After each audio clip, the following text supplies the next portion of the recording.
We're coming to the moment of decision.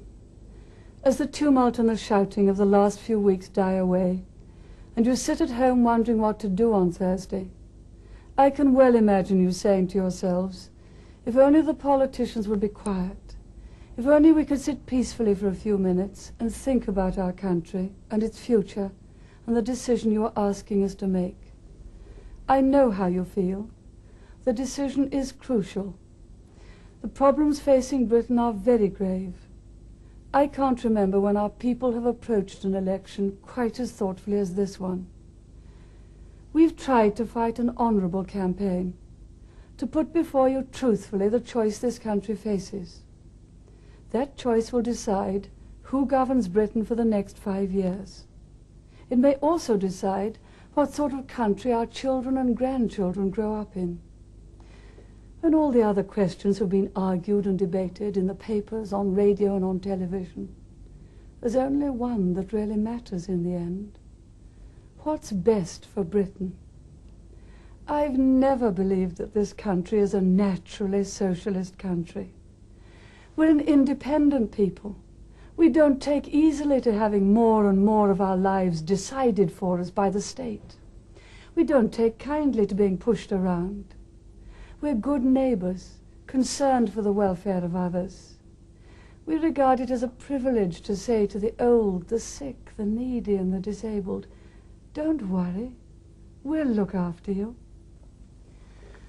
Now, no one in my position, asking for your support, your understanding, could be unaware of the responsibility that I'm asking you to give me at this moment of decision for our country.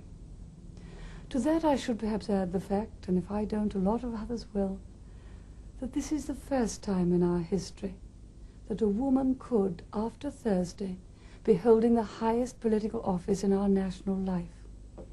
It's never happened before, and I know that despite all the changes in our society, there are some who still feel a little bit uncertain about it. I also know that there are others who would welcome it. I've always believed that what matters in politics, as in the rest of life, isn't who you are or where you come from, but what you believe and what you want to do with your life. What matters are your convictions. So as we approach the end of this campaign, I want to tell you the thoughts and feelings that will guide me in government if you place your confidence in the Conservative Party on Thursday. Let me give you my vision. Somewhere ahead lies greatness for our country again. This I know in my heart. Look at Britain today, and you may think that an impossible dream. But there's another Britain, which may not make the daily news, but which each one of us knows.